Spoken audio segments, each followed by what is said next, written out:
Hi guys, आज मेरा पहला दिन है चैनल पे। तो पहले मैं ऑफलाइन वीडियो बनाऊंगा, बाद में मैं ऑनलाइन वीडियो बनाना मैं शुरू करूंगा। 5-6 वीडियो हो जाए उसके बाद मैं ऑनलाइन बनाना शुरू करूँगा। तो शुरू करते हैं आज का SSL क्लासेस में आपका स्वागत है। आज हम कक्षा 10वीं की विज्ञान की पहला पाठ रासायनिक अभिक्रिया एवं समीकरण, आज हम इसका नोट्स करेंगे। कल हम इसके चैप्टर को पूरा करेंगे, ठीक है। तो शुरू करें। ऑफ कोर्स आज नई क्लासेस है, मुझे पता नहीं आप लोगों को मैं कैसा लगूंगा। प्लीज़ कमेंट करना कि मैंने सही पढ़ाया या बेकार पढ़ाया। तो शुरू करते हैं। ओके गाइस, ये आप देख सकते हैं एस कुमार एकेडमी कक्षा 10वीं का। इतने तारीख से शुरू कर रहा हूँ, इतने बजे। साइंस की क्लास हमारी होगी मंडे टू फ्राइडे, 2 दिन। मैथ की भी 2 ही दिन होगी, ट्यूसडे टू थर्सडे। इंग्लिश सिर्फ वेडनेसडे को होगी। सोशल साइंस वो भी 2 दिन होगा, सैटरडे एंड संडे। हम ये अपनी कोशिश करेंगे कि हमारा सिलेबस जल्द से जल्द कंप्लीट हो। तो शुरुआत करते हैं अपनी क्लास का। आ जाइए। ये है 10वीं chapter 10th class science chapter 1 रासायनिक अभिक्रिया एवं समीकरण के नोट्स। हमारा जो बुक है वो है NCERT, कैपिटल वाले बच्चे भी कर सकते हैं। क्लास 10th सब्जेक्ट विज्ञान, चैप्टर 1, चैप्टर का नाम है रासायनिक अभिक्रिया एवं समीकरण। Category class 10th science note, medium Hindi. अब इंग्लिश वाले बच्चे भी समझ सकते हैं, इंग्लिश मीडियम वाले, कि चैप्टर में हिंदी में क्या बताया जा रहा है, उस हिसाब से वो इंग्लिश में अपना बना सकते हैं। अगर पढ़ने वाले बच्चे हैं तो वो आप अपना देख लेना। तो आज हम पहले शुरुआत करते हैं कि इस चैप्टर में हम करेंगे क्या। इस चैप्टर में सबसे पहले इस चैप्टर को शुरुआत करते हैं हम रासायनिक अभिक्रिया एवं समीकरण notes, class 10th science chapter 1 notes in Hindi, जिसमें हम रासायनिक अभिक्रियाएं, रासायनिक समीकरण, रासायनिक अभिक्रिया के प्रकार, संयोजन अभिक्रिया, वियोजन अभिक्रिया, विस्थापन अभिक्रिया, ऊष्माक्षेपी तथा ऊष्माशेषी, ऑक्सीजन तथा अपचयन अभिक्रिया आदि के बारे में पढ़ेंगे। शुरू करें। तो स्वागत है आपका SSL Sidhu sir learning classes. हमारा सबसे पहला टॉपिक आता है रासायनिक अभिक्रिया। अब रासायनिक अभिक्रिया होते क्या हैं? ऐसे परिवर्तन जिनमें नए गुणों वाले पदार्थ का निर्माण होता है उसे रासायनिक अभिक्रिया कहते हैं। दिमाग में बैठा लीजिए। ऐसे परिवर्तन जिनमें नए गुणों वाले पदार्थ का निर्माण होता है उसे रासायनिक अभिक्रिया कहते हैं। उदाहरण के तौर पे हम ले सकते हैं भोजन का पचना, भोजन का पाचन, श्वास, लोहे पर जंग लगना, मैग्नीशियम फीते का जलना, दही का बनना आदि में। दूसरा, रासायनिक अभिक्रिया की पहचान। हम कैसे पता कर सकते हैं कि रासायनिक अभिक्रिया हुई है या नहीं हुई है? इन कारकों से पता चलता है कि रासायनिक अभिक्रिया हुई है। ये कुछ रासायनिक दिए हुए हैं, कुछ कारक दिए हुए हैं, इनसे पता चलता है कि रासायनिक अभिक्रिया हुई है। शुरू करते हैं। पहला है पदार्थ की स्थिति में परिवर्तन। दूसरा है पदार्थ का रंग बदलना। तीसरा है गर्मी का विकास। चौथा है गर्मी का अवशोषण। पांचवा है गैस का विकास। छठा है प्रकाश का विकास। हमारा नेक्स्ट टॉपिक आता है अभिकारक। अभिकारक क्या होता है? ऐसे पदार्थ जो किसी रासायनिक अभिक्रिया में हिस्सा लेते हैं उन्हें अभिकारक कहते हैं। ऐसा पदार्थ जो किसी रासायनिक अभिक्रिया में हिस्सा लेते हैं उन्हें अभिकारक कहते हैं। उससे अगला उत्पाद। उत्पाद क्या होता है? ऐसे पदार्थ जिनका निर्माण रासायनिक अभिक्रिया में होता है उन्हें उत्पाद कहते हैं। ऐसा पदार्थ जिनका निर्माण रासायनिक अभिक्रिया में होता है उन्हें रासायनिक अभिक्रिया कहते हैं, तो उन्हें उत्पाद कहते हैं। गलत। ऐसे पदार्थ जिनका निर्माण रासायनिक अभिक्रिया में होता है उन्हें उत्पाद कहते हैं। हमारा नेक्स्ट टॉपिक आता है रासायनिक समीकरण। रासायनिक समीकरण किसी रासायनिक अभिक्रिया का उसमें भाग लेने वाला पदार्थ, क्रियाकारक एवं उत्पाद के प्रतीक तथा सूत्रों के माध्यम से संक्षिप्त प्रदर्शन रासायनिक समीकरण कहलाता है। रासायनिक अभिक्रिया रासायनिक समीकरण द्वारा निरूपित की जाती है।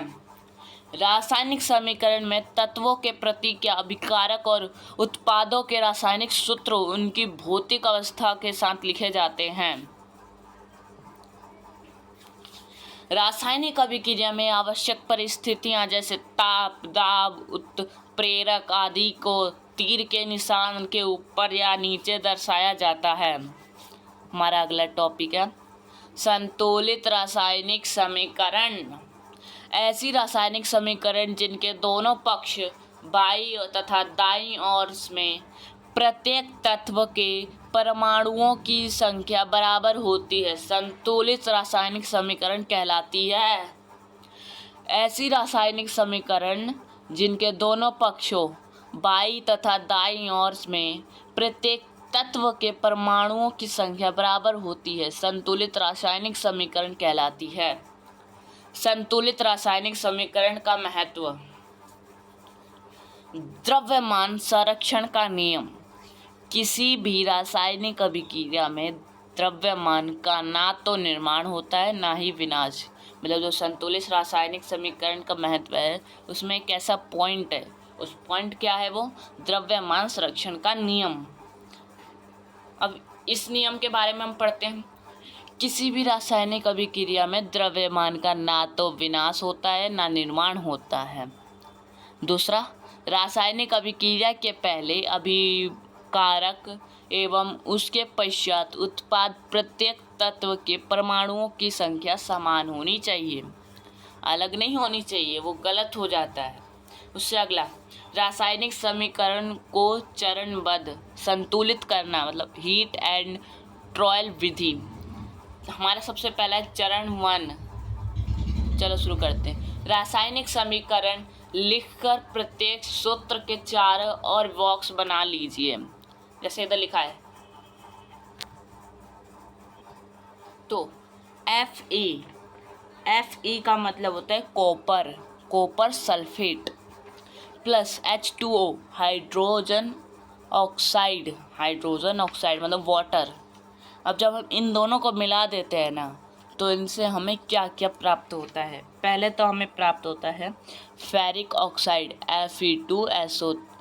Fe2O3 ferric oxide plus H2 hydrogen. ठीक है, अब हम आगे करते हैं। संतुलित करते समय बॉक्स के अंदर कुछ भी परिवर्तन नहीं कीजिए। ठीक है, अब चरण 2। समीकरण में उपस्थित विभिन्न तत्वों के परमाणुओं की संख्या नोट कीजिए। जो हम एक जगह लिखेंगे तत्व, एक जगह लिखेंगे अभिकारकों में परमाणुओं की संख्या लेफ्ट साइड में, और एक जगह लिखेंगे उत्पाद में परमाणुओं की संख्या राइट साइड में, राइट हैंड साइड।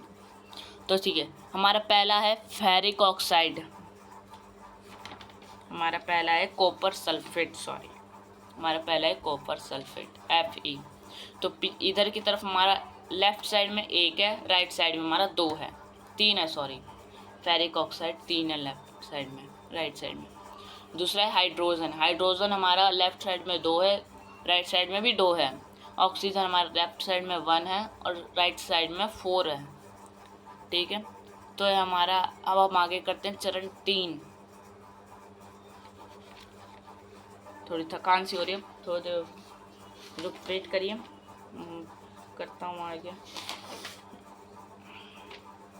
हमारा नेक्स्ट है अब सबसे अधिक परमाणु वाले तत्व को अभिकारक या उत्पाद की साइड अनुसूचित गुणांक लगाकर संतुलित कीजिए। Fe कॉपर सल्फेट 4H2O, तो हमारा H2O तो हाइड्रोजन ऑक्साइड होगा, ये हमारा 4 अभी हम रखते हैं इसे। अब इनसे हमें क्या मिलेगा Fe3O4, Fe3O4 plus H2 4H2। Okay, चरण 4 हमने जो ऊपर है अब उन दोनों को हमने सेम करने की कोशिश की है। चरण 4 में हम उसे पूरा ठीक कर सकते हैं। सभी तत्वों के परमाणुओं को चरण 3 की भांति संतुलित कीजिए। जैसे 3Fe plus 4H2O Fe3O4 4H2 हो गया, नीचे भी होगा भी। सभी तत्वों को परमाणुओं की संख्या अभिकारक के दोनों ओर समान है। चरण 5 अभिकारकों एवं उत्पादों की भौतिक अवस्था लिखना। जैसे पहला है ठोस, जिसे हम कहते हैं सॉलिड। दूसरा द्रव, जिसे हम कहते हैं लिक्विड। तीसरा है गैसीय अवस्था, जो है गैस। पांचवा है जलीय विलयन, एक्वा। हम पर इसे लिक्विड बोल सकते हैं, पर नहीं। लिक्विड जो होता है उसमें पेट्रोल, डीजल वीजल जो पानी की तरह होता है, पर इसमें एक्वा में सिर्फ वाटर आएगा, साफ पानी, जलीय विलयन। ओके, तो हम आगे देखते हैं। 3FeS plus H2 plus 4H2O gas. हाँ, ठीक है। हम उसी जगह हम क्या लिख सकते हैं, 4H2 गैस और फिर Fe2O4। हाँ। चरण 6 कुछ आवश्यक परिस्थितियां जैसे ताप, दाब या उत्प्रेरक आदि के को भी तीर के निशान के ऊपर या नीचे लिखें। समीकरण में दोनों ओर के तत्वों के परमाणुओं की संख्या बराबर है, अतः यह समीकरण अब संतुलित है। रासायनिक समीकरणों को संतुलित करने की इस विधि को हीट एंड टाइड विधि कहते हैं, क्योंकि सबसे छोटी पूर्णांक संख्या के गुणांक का उपयोग करके समीकरण को संतुलित करने का प्रयत्न करते हैं। होता है हमारा रासायनिक अभिक्रियाओं के प्रकार। पहला संयोजन अभिक्रिया, वह रासायनिक अभिक्रिया जिसमें दो या दो से अधिक पदार्थ, तत्व या यौगिक संयोग करके एकल उत्पाद का निर्माण करते हैं, संयोजन अभिक्रिया कहलाती है। इन अभिक्रियाओं में कोई भी सह उत्पाद नहीं बन सकता है। उदाहरण के तौर पे कोयले का दहन, C कॉपर सॉलिड है प्लस O2 ऑक्सीजन गैस है, तो हम इससे क्या बन सकते हैं, CO2 gas, carbon dioxide gas है। जल का निर्माण 2H2 गैस हाइड्रोजनिक गैस है प्लस O2 गैस है, ऑक्सीजन गैस है प्लस 2H2O ये लिक्विड है, क्योंकि यह वाटर बन चुका है। बिना बुझा हुआ चूना CaO solid plus H2O liquid, पानी liquid, Ca bracket OH2 bracket closed. इसको हम कहते हैं क्या है, इसे हम कहते हैं कॉपर Ca हाइड्रोज ऑक्साइड, पर हम इधर O पहले लगा रहे हैं, H बाद में लगा रहे हैं। ऐसा क्यों? क्योंकि जो O है, ठीक है, जो O है उसका एटम नंबर 8 होता है और हाइड्रोजन का 2 होता है, इसलिए। और ये आता है हमारा एक्वा में, बिना बुझा हुआ चूना। अब हमारा आगे देखते हैं ऊष्माक्षेपी रासायनिक अभिक्रिया। जिन अभिक्रियाओं में उत्पाद के निर्माण के साथ साथ ऊष्मा का भी उत्सर्जन होती है, उसे ऊष्माक्षेपी रासायनिक अभिक्रिया कहते हैं। उदाहरण के तौर पे प्राकृतिक गैस का दहन, CH4 गैस है प्लस O2 एक गैस है, तो इससे बनता है CO2 gas plus 2H2O gas plus ऊष्मा मतलब हीट। श्वास एवं ऊष्माक्षेपी अभिक्रिया है, C6H12O6 एक्वा प्लस 16 गैस, तो बनता है 6CO2 aqua plus 6H2O plus ऊष्मा हीट। दूसरा वियोजन यानी अपघटन अभिक्रिया, हम इसे दो के नाम से जान सकते हैं, या तो अपघटन या तो वियोजन। आपको जिसमें ठीक लगता है उसमें बोलो। वह रासायनिक अभिक्रिया जिसमें एकल अभिकारक टूटकर दो या दो उससे अधिक उत्पाद बनते हैं, वियोजन अभिक्रिया कहलाती है। वियोजन अभिक्रिया निम्न 3 प्रकार की होती है। ऊष्मीय वियोजन, ऊष्मा द्वारा किया गया वियोजन। वैद्युत वियोजन, विद्युत धारा प्रभावित कर होने वाला वियोजन। प्रकाशीय वियोजन, सूर्य के प्रकाश में उपस्थित में होने वाला वियोजन। ये 3 हैं। इन तीनों वियोजनों से हम क्या साबित कर सकते हैं? हम ये साबित कर सकते हैं कि हीट, इलेक्ट्रिसिटी या फिर सनलाइट, इन तीनों में से एक इसमें काम करता है। हमारा आगे ऊष्माक्षेपी अभिक्रिया। जिन अभिक्रिया ऊष्माशोषी अभिक्रिया, ऊष्माक्षेपी नहीं, जिन अभिक्रिया में अभिकारकों को तोड़ने के लिए ऊष्मा, प्रकाश या विद्युत ऊर्जा की आवश्यकता होती है उसे ऊष्माक्षेपी अभिक्रिया कहते हैं। विस्थापन अभिक्रिया, इन अभिक्रियाओं में अधिक क्रियाशील तत्व कम क्रियाशील तत्व को उसके यौगिक से विस्थापित कर देता है। उदाहरण, लोहे की कील पर भूरे रंग की कॉपर का परत जमना। FeSC4CuSO4 aqua, FeSO4 aqua plus CuS copper solid. लोहे की कील पर भूरे रंग की कॉपर की परत जम गई। CuSO4 के नीले विलयन का रंग हरा FeSO4 के निर्माण के कारण हो गया। Zn प्लस CuSO4 से बनता है ZnSO4 प्लस Cu। अब हमारी एक बात सुनिए, हमने किया क्या? हमने लिया एक वो क्या बोलते हैं, वो होता है ना कुछ प्रयोगशाला में मटके जैसा थोड़ा सा, उसमें हमने कुछ केमिकल मिलाया, उसमें हमने लोहे की कील डाल दी। अब उसमें हमने क्या केमिकल डाला कि वो जो पानी था ना, उसमें सफ़ेद पानी भी डालते, पानी अलग हो गया, हरे रंग का हो गया। पहले हमने केमिकल मिलाया था तो वो मतलब नीले रंग का हो गया। फिर जब हमने कील डाला और कील निकाला ना हमने 1-2 मिनट बाद, तो कील के ऊपर भूरे रंग की परत जम गई। परंतु जो वो था जिसके अंदर हमने केमिकल मिलाया था, उसके अंदर सिर्फ हरे रंग का पानी रह गया। ये कैसे हुआ? नीले से हरा हो गया। ओके, जिंक कॉपर से अधिक क्रियाशील तत्व है। जो जिंक है वो कॉपर से अधिक क्रियाशील है। ठीक है, हमारा चौथा आता है द्विविस्थापन अभिक्रिया। इस अभिक्रिया में उत्पाद का निर्माण 2 यौगिकों के बीच आयनों के आदान प्रदान से होता है।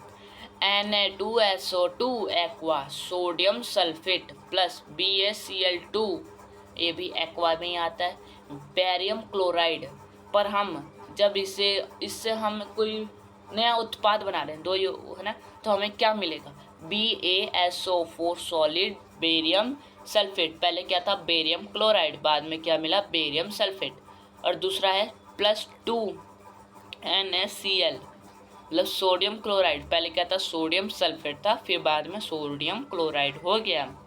आगे बेरियम सल्फेट BaSO4 के सफ़ेद अविलीय अवक्षेप का निर्माण होता है, इसलिए इस अभिक्रिया को अवक्षेपण अभिक्रिया भी कहते हैं।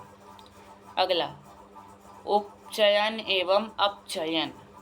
पहले हम पढ़ते हैं उपचयन। उपचयन किसी पदार्थ में ऑक्सीजन की वृद्धि अथवा हाइड्रोजन का ह्रास होता है अथवा दोनों हो तो इसे अपचयन कहते हैं। उदाहरण C+O2 CO2, 2Cu + O2 CuO। अपचयन किसी पदार्थ में ऑक्सीजन का ह्रास अथवा हाइड्रोजन की वृद्धि होती है तो इसे अपचयन कहते हैं। रेडॉक्स, जिस अभिक्रिया में उपचयन तथा अपचयन दोनों हो रहे हैं इसे रेडॉक्स अभिक्रिया कहते हैं। दैनिक जीवन में उपचयन अभिक्रिया का प्रभाव। संरक्षण, जब कोई धातु ऑक्सीजन, आर्द्रता, अम्ल आदि के संपर्क में आती है जिससे धातु की ऊपरी परत कमजोर क्षारित हो जाता है, इसे संरक्षण कहते हैं। उदाहरण लोहे की वस्तु पर जंग लगना, चांदी के ऊपर काली परत व तांबे के ऊपर हरी परत चढ़ना संरक्षण के उदाहरण हैं। संरक्षण से बचाव के उपाय: यशदलेपन, विद्युत लेपन और पेंट करके संरक्षण से धातुओं को बचाया जा सकता है। हमारा नेक्स्ट है विकृत गंधिता। वसायुक्त और तेलीय खाद्य सामग्री वायु के संपर्क में आने पर उपचयित हो जाते हैं। इससे उनके स्वाद और गंध में परिवर्तन हो जाता है। इसे विकृत गंधिता कहते हैं। विकृत गंधिता रोकने के उपाय: प्रति ऑक्सीकारक का उपयोग करना, वायुरोधी बर्तन में खाद्य सामग्री रखकर वायु के स्थान पर नाइट्रोजन गैस द्वारा शीतल द्वारा। तो हमारी आज की क्लासेस समाप्त होती है। धन्यवाद हमारी क्लासेस में जुड़ने के लिए। अब आप हमें लाइक, शेयर एंड सब्सक्राइब करते रहिए, जिससे कि हम लोग अपनी वीडियो ऑफलाइन से ऑनलाइन करने लग जाएं और आप लोगों को और अच्छे से समझा सके। अभी हमने सिर्फ आपको एक छोटी वीडियो बनाकर आपको समझाने का प्रयत्न किया है।